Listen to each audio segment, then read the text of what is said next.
नमस्कार, खरी खरी में आपका स्वागत है। मैं हूं मृगेंद्र सिंह। आज हम केंद्रीय राजनीति पे बात करेंगे कि जल्द ही मोदी कैबिनेट का विस्तार होने वाला है, उसकी चर्चा तेज है। दूसरा, नितिन नवीन की नई टीम का गठन होने वाला है। ये टीम कैसी होगी, क्या होगा, किस राज्य को कितना प्रतिनिधित्व मिलेगा, आज उस पर हम विस्तार से चर्चा करेंगे। लेकिन आप अंत तक हमारे चैनल से बने रहिए, हम बताएंगे पूरा राजनीतिक समीकरण क्या है। पहले अगर संगठन की बात करें, नितिन नवीन मुझे लगता है भारतीय जनता पार्टी के अब तक के सबसे युवा अध्यक्ष हैं।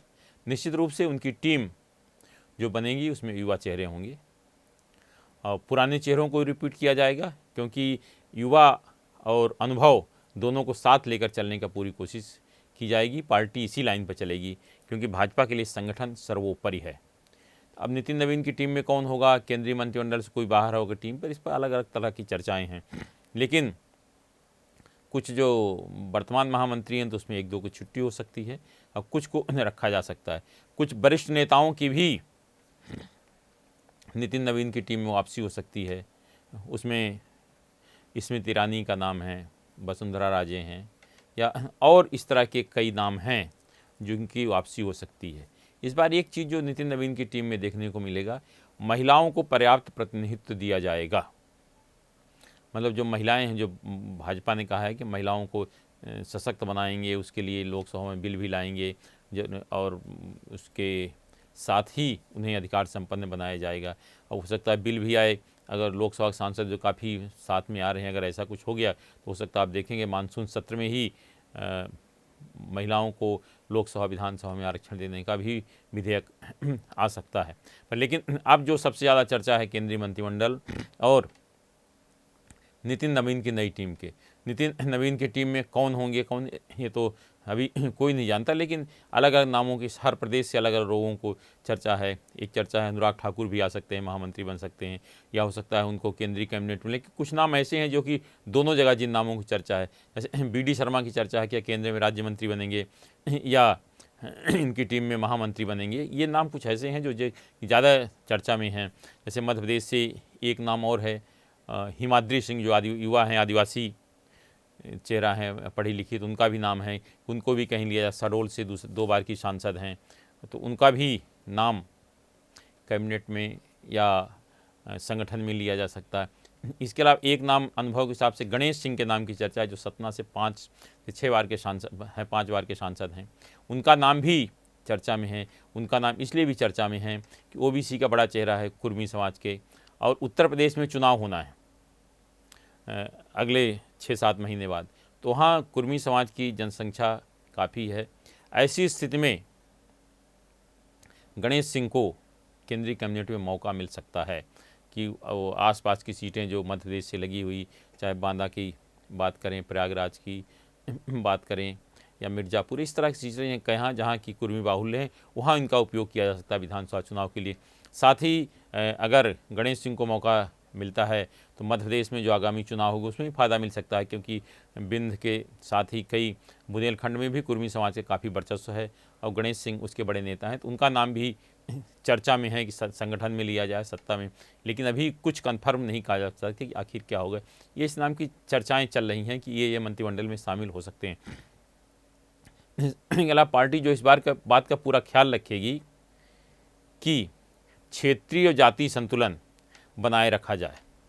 उसमें चुनाव की दृष्टि से जिन राज्यों में चुनाव होना है वहाँ के लोगों को अधिक मौका दिया जाएगा, और जिन राज्यों में कम अभी चुनाव नहीं है, क्योंकि अगले साल बिहार में उत्तर प्रदेश में चुनाव हैं, गुजरात में चुनाव हैं, उत्तराखंड में हैं, तो ऐसे राज्यों से प्रतिनिधित्व बढ़ सकता है। जैसे उत्तर प्रदेश के प्रदेश अध्यक्ष हैं पंकज चौधरी, वो भी केंद्र में राज्य मंत्री हैं, उनको हटाया जा सकता है। एक हर्ष मल्होत्रा जी मंत्री हैं, वो प्रदेश अध्यक्ष ही बन चुके हैं, उनको भी मंत्रिमंडल से हटाया जा सकता है। मतलब इस तरह जो पूरी गणित बनेगी, उस तरह पूरी तैयारी शुरू हो गई कि हर तरह से कैसे कैबिनेट को मजबूत बनाया जाए। हाँ, एक बार जो चर्चा इस बात की है कि पार्टी अपने सहयोगी दलों का पूरा ख्याल रखेगी। मतलब सहयोगी दल जो साथ हैं तो उनको कैसे साधा जाए, इस पर भी पार्टी काफ़ी विचार कर रही है। विशेषकर जो नए लोग पार्टी में शामिल हुए हैं उनको भी मंत्रिमंडल में लिया जा सकता है। जैसे अपन बात करें सहयोगी दलों के, नीतीश कुमार को भी केंद्रीय कैबिनेट में शामिल किए जाने की चर्चा है। साथ ही श्रीकांत शिंदे जो कि महाराष्ट्र के उप मुख्यमंत्री आप एकनाथ शिंदे के पुत्र हैं, उनको भी केंद्रीय मंत्रिमंडल में जगह मिल सकती है, क्योंकि दलित चेहरा है महाराष्ट्र का, और एकनाथ शिंदे ने भाजपा का पूरी तरह से साथ दिया। इसके अलावा जो टीएमसी मतलब पश्चिम बंगाल में भारतीय जनता पार्टी की सरकार बनने के बाद जिस तरह से टीएमसी में भगदड़ मची है, तोड़फोड़ हुई है, उससे मुझे लगता है कि वहाँ अब टीएमसी काफ़ी कमज़ोर हो गई। भारतीय जनता पार्टी इस कमज़ोरी का फ़ायदा उठाना चाह रही, इसीलिए केंद्रीय कैबिनेट में टीएमसी छोड़ने वाले सांसदों में काकोली घोष या शताब्दी राय जैसे या अन्य किसी को जो वरिष्ठ नेता है मौका मिल सकता है, क्योंकि अभी भले चुनाव जीत गए लेकिन जो संगठन है भारतीय जनता पार्टी का पश्चिम बंगाल में उतना मजबूत नहीं है। तो वहाँ के संगठन को मजबूत करने के लिए इनको मौका दिया जा सकता है केंद्रीय कैबिनेट में इनको, ताकि कैबिनेट मजबूत हो सके। अब साथ ही पश्चिम बंगाल को पर्याप्त प्रतिनिधित्व होगी ताकि आगामी जो चुनाव हों या जो भी कम से कम पार्टी वहाँ गांव-गांव तक पहुँच जाए। इसके अलावा राघव चड्ढा जो राज्यसभा सांसदों के साथ भारतीय जनता पार्टी में आए हैं, अब पंजाब में भी अगले साल चुनाव है, तो ऐसी स्थिति में देखते हुए उनको भी मौका दिया जा सकता है। राघव चड्ढा को संगठन में लेंगे या केंद्रीय कैबिनेट में कहीं भी उनको लिया जा सकता है, क्योंकि राघव चड्ढा राज्यसभा से भी सांसद हैं। इसके अलावा जो और नामों की चर्चा है कि अन्य दलों से जो सहयोगी दल हैं उनको पार्टी इस बार विशेष मौका देने का प्रयास करेगी, ताकि वहाँ ये न कहे कोई कि हाँ किसी को मौका नहीं दिया। कि अब पार्टी का जो लक्ष्य है वो सब जगह सबको साथ लेकर और संगठन अब जो उनका गठबंधन है उसको और मजबूत बनाने की बात हो रही है। इसीलिए ऐसा चल रहा है कि जो गठबंधन के लोगों को ज़्यादा अवसर दिया जाए। अब जो अगर उत्तर प्रदेश में कई लोगों को मंत्रिमंडल में शामिल करना है, उसमें एक रामानंद सागर के रामायण सीरियल में राम की भूमिका निभाने वाले मेरठ के सांसद अरुण गोविल का नाम काफ़ी तेज़ी से चर्चा में है कि अरुण गोविल को केंद्रीय मंत्रिमंडल में जगह दी जा सकती है।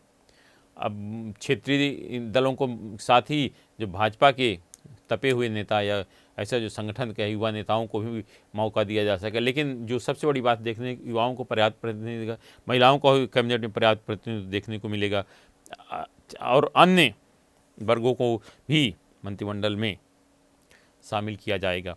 एक जो मंत्रिमंडल में कामकाज की समीक्षा भी हो रही है, कई मंत्रियों के कामकाज से प्रधानमंत्री या संगठन खुश नहीं है, क्योंकि अगर आप काम नहीं करोगे तो फिर कैसे काम होगा। जिस तेज़ी से विकास बढ़ रहा है और तेज़ी से मध्य प्रदेश भारत विकास कर रहा है, उसमें मंत्रियों की भूमिका बहुत महत्वपूर्ण होती है। अगर मंत्री तेज़ी से काम नहीं करेंगे तो उनके विभागों में भी काट छाँट हो सकती है, कई मंत्रियों के विभागों बदल सकते हैं।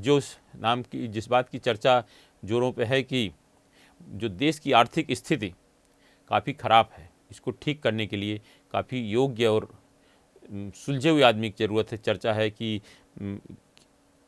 केंद्रीय वित्त मंत्री सीतारमण का विभाग बदल के शशिकांत दास को केंद्र का वित्त मंत्री बनाया जा सकता है। शशिकांत दास आरबीआई गवर्नर रहे हैं, प्रधानमंत्री नरेंद्र मोदी के पीएस हैं, उनको ही केंद्रीय कैबिनेट में वित्त विभाग की जिम्मेदारी दी जा सकती है कि आर्थिक स्थिति सुधारने के लिए निश्चित रूप से एक बहुत सुलझे हुए और अग्रसोची व्यक्ति की ज़रूरत है, जो देश की दिशा और दशा तय करें कि आखिर आने वाला जो समय होगा कैसा होगा। इस पर भी चर्चा चल रही है। अगर ऐसा होता है तो निश्चित रूप से एक बड़ा फेरबदल होगा।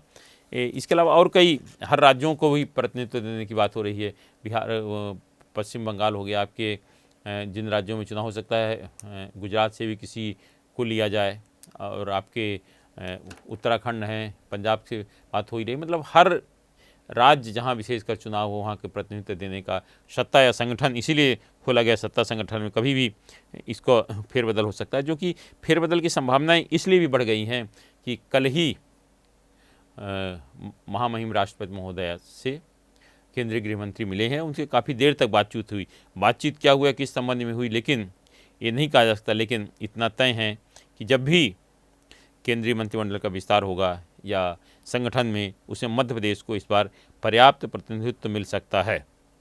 और जो उसमें युवा भी शामिल हो सकते हैं। चर्चा यह है कि कुछ केंद्रीय मंत्रियों को राज्यपाल भी बनाया जा सकता है। उसमें मध्य प्रदेश के टीकमगढ़ के सांसद बीरेंद्र खटीक का भी नाम है। बीरेंद्र खटीक की जगह हो सकता है युवा महेंद्र सिंह सोलंकी जो जज रहे हैं, या और किसी अनुसूचित जाति के मध्य प्रदेश के सांसद को केंद्रीय मंत्रिमंडल में जगह मिल सकती है, क्योंकि जो मंत्रिमंडल होगा युवा होगा और आगे पार्टी के लाइन को ध्यान में रख के उसका विस्तार किया जाएगा। इसलिए कुछ वरिष्ठ केंद्रीय मंत्रियों को राजभवन भी भेजा जा सकता है। अब क्या होगा अभी कुछ तय नहीं है, न कोई अभी प्रधानमंत्री कार्यालय से कोई इस तरह का आया है कि कब विस्तार होगा। लेकिन प्रधानमंत्री नरेंद्र मोदी की लगातार जिस तरह से पार्टी के वरिष्ठ नेताओं से चर्चा हो रही, उससे इस बात की संभावना बढ़ गई है कि जल्द ही केंद्रीय कैबिनेट का विस्तार होगा और नितिन नवीन की नई टीम का गठन होगा। आज सिर्फ इतना ही। इस तरह खबरों के लिए हमारे चैनल पब्लिक वाणी सब्सक्राइब करिए। आपके पास भी कोई खबर है तो हमें ज़रूर बताएं, क्योंकि हमारा नाम है पब्लिक वाणी।